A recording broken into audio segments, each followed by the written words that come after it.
ভারতবর্ষের নানা রাজ্যে উদযাপিত একটি ধর্মীয় অনুষ্ঠান হলো মকর সংক্রান্তি। এটি এমন একটি ধর্মীয় অনুষ্ঠান যার সঙ্গে জড়িয়ে রয়েছে নানা ধরনের পৌরাণিক ঘটনা। নমস্কার বন্ধুরা, সম্পূর্ণ সমা চ্যানেলে আরেকটি নতুন ভিডিও সবাইকে স্বাগত। বন্ধুরা, হিন্দু ধর্মে সূর্যদেবের আরাধনার জন্য একাধিক পুজো রয়েছে। এর মধ্যে অন্যতম হলো মকর সংক্রান্তি। পৌষ মাসে সূর্যদেব নিজের দক্ষিণায়ন শেষ করেন এবং উত্তরায়ণে গমন করে মকর রাশিতে প্রবেশ করেন। তখন সূর্যের এই সংক্রান্তিকে মকর সংক্রান্তি বলা হয়ে থাকে। সাধারণত 14 জানুয়ারি মকর সংক্রান্তি পালিত হয়, তবে এবার 14 তারিখ রাতে সূর্য মকর রাশিতে গোচর করায় উদয় তিথি মেনে 15 জানুয়ারি সংক্রান্তি পালিত হবে। মকর সংক্রান্তির দিনে পৌরাণিককালে কিছু ঘটনা ঘটেছিল, যার ফলে এই তিথির মাহাত্ম্য বহুগুণ বেড়ে গিয়েছে। আজ আমি এই ভিডিওয়ে আপনাদের সঙ্গে সেই সব বিষয়ে আলোচনা করব। আপনারা আমার সঙ্গে থাকুন আর ভিডিওটি এনজয় করুন। বন্ধুরা, মহাভারতে পিতামহ ভীষ্মের ষড়সজ্জার কাহিনী আমাদের সকলেরই জানা। পিতামহ ভীষ্ম ষড়সজ্জায় বহুকাল অতিবাহিত করার পর প্রাণত্যাগের জন্য এই মকর সংক্রান্তি তিথি নির্বাচন করেছিলেন। মহাভারতকালে তিনি প্রাণত্যাগ করার জন্য মকর সংক্রান্তি তিথিকে নির্বাচন করেছিলেন, কারণ এই তিথিতে উত্তরায়ণ সংগঠিত হয়েছিল। দক্ষিণায়নকে অশুভ বলে মনে করা হয়, তাই পিতামহ ভীষ্ম উত্তরায়ণকেই প্রাণত্যাগের তিথি হিসাবে নির্বাচন করেছিলেন। বন্ধুরা, ভগীরথের গঙ্গা আনয়নের কাহিনী আমরা হয়তো সকলেই জানি। এই তিথিতেই ভগীরথের সাথে চলতে চলতে কপিল মুনির আশ্রম হয়ে গঙ্গা সাগরে মিশে যান। পাপ মুক্তির জন্যই রাজা ভগীরথ মা গঙ্গাকে স্বর্গ থেকে মর্তধামে নিয়ে আসেন, আর এই কপিল মুনির আশ্রমে সাগরের সাথে তার মিলন হয়।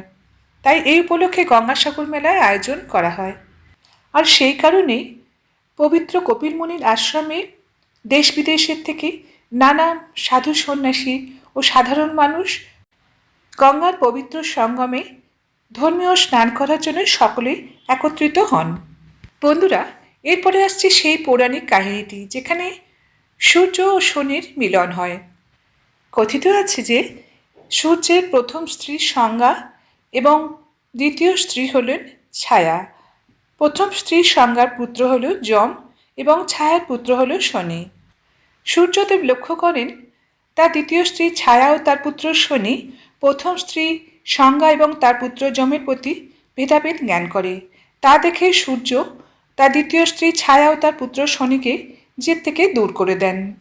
এরপরে শনি রুষ্ট হয়ে তার বাবাকে কুষ্ঠরোগের অভিশাপ দিয়ে ফেলেন। পরবর্তীকালে যমরাজ কঠোর তপস্যা করে বাবাকে কুষ্ঠরোগ থেকে মুক্ত করেন। তারপর সূর্যদেব ভীষণ ক্ষুব্ধ হয়ে শনির একটি ঘর কুম্ভ জ্বালিয়ে দেন। তার ফলে শনি ও ছায়াকে কষ্ট সহ্য করতে হয়।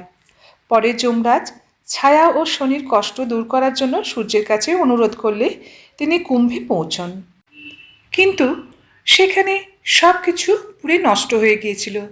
তখন শনিদেব কোনো উপায় না দেখে কালো তিল দিয়ে সূর্যদেবের পূজা করেন। শনিদেবের পুজোর প্রসন্ন সূর্যদেব আশীর্বাদ দেন। তিনি বলেন যে শনিদেবের অপর ঘর মকরে যখন তিনি প্রবেশ করবেন তার গৃহ ধনধান্যে ভরে উঠবে। পূর্বের কথা মতো সূর্যদেব শনিদেবের আরেকটি ঘর মকরে প্রবেশ করার সাথে সাথেই শনিদেবের ঘর ধনধান্যে ভরে ওঠে। সূর্যদেবের এই মকরে প্রবেশ করার তিথি হল পবিত্র মকর সংক্রান্তি তিথি। এই মকর সংক্রান্তির পবিত্র তিথিতেই পিতা সূর্যদেব ও পুত্র শনিদেবের সাথে পুনরায় সম্পর্ক স্থাপিত হয়। এরপর আসছি একটি ভিন্ন বিষয় প্রসঙ্গে। বিষয়টি হলো খরমাস বলতে কী বোঝায়। জ্যোতিষশাস্ত্র মতে যখন সূর্য ধনু এবং মীন রাশিচক্রের মধ্যে দিয়ে যায় তখন সেই সময়কালকে বলা হয় খরমাস। এই দুটি রাশির অধিপতি দেবতা হলেন বৃহস্পতি, যাকে দেবগুরু বলে অভিহিত করা হয়। সূর্যদেব এই রাশিগুলিতে প্রবেশ করলে বৃহস্পতির প্রভাব দুর্বল হয়ে পড়ে, তাই এই সময়টিকে অশুভ বলে ধরা হয়ে থাকে। বন্ধুরা, তাহলে এবার জেনে নিন এই সময় খরমাস কবে থেকে পড়ছে, কতদিন পর্যন্ত থাকবে। জ্যোতিষশাস্ত্র অনুসারে খরমাসকে অশুভ বলে গণ্য করা হয়। এই মাসে কোনো শুভ কাজ করা নিষিদ্ধ। ক্যালেন্ডার অনুসারে গত 16ই ডিসেম্বর 2025 শুরু হয়েছে খরমাস, আর 7 দিন পরে 14 জানুয়ারি 2026 শেষ হবে এই খরমাস। আর ওই দিনই সারা ভারতে ধুমধাম করে পালিত হবে শুভ মকর সংক্রান্তি তিথি বা উত্তরায়ণ। বন্ধুরা, জ্যোতিষশাস্ত্রে খরমাস শেষ হওয়ার দিনটি কেনই মকর সংক্রান্তি হয় তার পিছনে কি কি কারণ আছে সেগুলো জেনে নিন। এগুলি হলো সূর্যের ধনুরাশি ত্যাগ। জ্যোতিষশাস্ত্রে বৃহস্পতিকে শুভ ঘটনার কারক হিসাবে বিবেচনা করা হয়। সূর্য তার বন্ধু বৃহস্পতির রাশিতে থাকলে বৃহস্পতির প্রভাব হ্রাস পায়, একই সঙ্গে সূর্যের শক্তিও ম্লান হয়ে যায়। একেই খরমাস বা মলমাস বলা হয়। সূর্য মকর রাশিতে প্রবেশ করার সঙ্গে সঙ্গে বৃহস্পতির প্রভাব থেকে মুক্ত হয়। এর ফলে পুনরায় দুই গ্রহ নিজেদের শক্তি ফিরে পায়, যা শুভ সময়ের শুরু হিসাবে পরিচিত হয়ে থাকে। আরও একটি কারণ হলো উত্তরায়ণ। মকর সংক্রান্তিতে সূর্য উত্তরায়ণ বা উত্তরমুখী চলন শুরু করে। শাস্ত্রে উত্তরায়ণকে দেবতাদের দিন এবং দক্ষিণায়নকে দেবতাদের রাত্রি হিসেবে বিবেচনা করা হয়ে থাকে। দক্ষিণায়নের শেষ পর্যায়ে খরমাস পড়ে। সূর্য উত্তর দিকে অগ্রসর হওয়া শুরু করলে ইতিবাচক শক্তি বৃদ্ধি পায়, তাই মকর সংক্রান্তিতে খরমাসের মতো অশুভ সময়ের সমাপ্তি ঘটে। এ বিষয়ে একটি কাহিনী প্রচলিত আছে। পৌরাণিক কাহিনী অনুসারে সূর্য তার 7টি ঘোড়ায় টানা রথে চড়ে ব্রহ্মাণ্ড প্রদক্ষিণ করেন। অবিরাম চলাচলের ফলে তার ঘোড়াগুলি তৃষ্ণার্ত এবং ক্লান্ত হয়ে পড়ে। সে সময় সেই ঘোড়াগুলোকে বিশ্রামের জন্য জলাশয়ের কাছে ছেড়ে দেন। কিন্তু সূর্যের রথ থেমে গেলে যে মহা বিপর্যয় হয়ে যাবে, তাই তিনি সেই সময় জলাশয়ের পাশে থাকা দুটি খড় অর্থাৎ গাধাকে তার রথের সঙ্গে বেঁধে পুনরায় যাত্রা শুরু করেন। কিন্তু গাধার গতি অনেক কম, তাই সে সময় রথও খুব কম জোরে চলতে থাকে, তাই সূর্যের তেজও অনেক কমে যায়। এই সময়টা পুরো 1 মাস ধরে চলতে থাকে, তাই এই সময়টা খরমাস নামে পরিচিত। মকর সংক্রান্তিতে সূর্য আবার তার শক্তিশালী ঘোড়াগুলিকে রথে বাঁধেন। পূর্ণ তেজ নিয়ে আবার সূর্য তার রথের পরিক্রমা শুরু করেন, তাই অশুভ শক্তির প্রভাব কমে। এই দিনে খরমাস শেষ হয়। এই দিনটি হলো মকর সংক্রান্তির শুভ তিথি। আরেকটি ঘটনা হলো পিতা ও পুত্রের মিলন, অর্থাৎ সূর্যদেব ও শনিদেবের মিলনের কাহিনী। পূর্বে সূর্যদেব ও শনিদেবের মধ্যে যে বৈরিতা বা শত্রুতার সম্পর্ক ছিল, এই মকর সংক্রান্তির দিন সূর্য নিজের পুত্র শনির গৃহে প্রবেশ করে। শনির অপর একটি গৃহ হলো মকর, তাই এই মকর সংক্রান্তি সূর্য শনির গৃহে প্রবেশ করায় এই দিনটিকে মকর সংক্রান্তি বলে অভিহিত করা হয়। এই দিন সূর্যদেব তার পুত্র শনিদেবের ঘর ধনধান্যে ভরিয়ে দেন, যা এতদিন দুজনের মধ্যেকার মনোমালিন্যের কারণে অশুভ বলে বিবেচিত হতো। এই দিনে পিতা পুত্রের মিলনে শুভ ও সৌভাগ্যের প্রতীক বলে ধরা হয়ে থাকে এবং যা খরমাসের পরিসমাপ্তি ঘটায়। আসুন এবার আপনাদের জানিয়ে দিচ্ছি এই অশুভ খরমাসে ভুলেও যে কাজগুলো করবেন না। 6টি কাজ খরমাসের সময় থেকে ছোট ছোট ভুল সিদ্ধান্ত বড় বড় ক্ষতি করে, তাই জেনে নিন সেই 6টা বড় ভুল যেগুলি এই সময় ভুলেও করা উচিত নয়।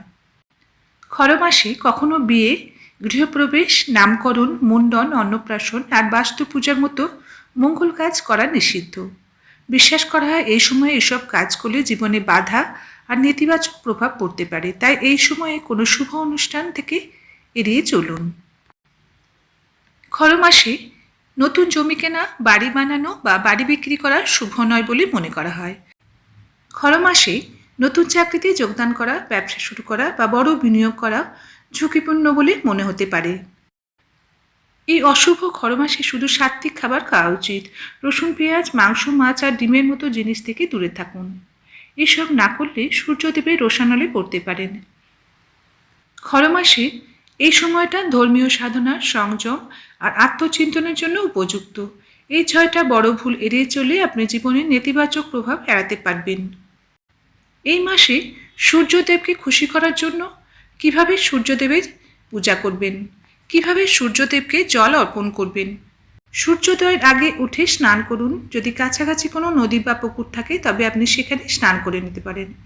একটি তামার পাত্র নিন, পরিষ্কার জল দিয়ে ভরে একটি লাল ফুল দিন।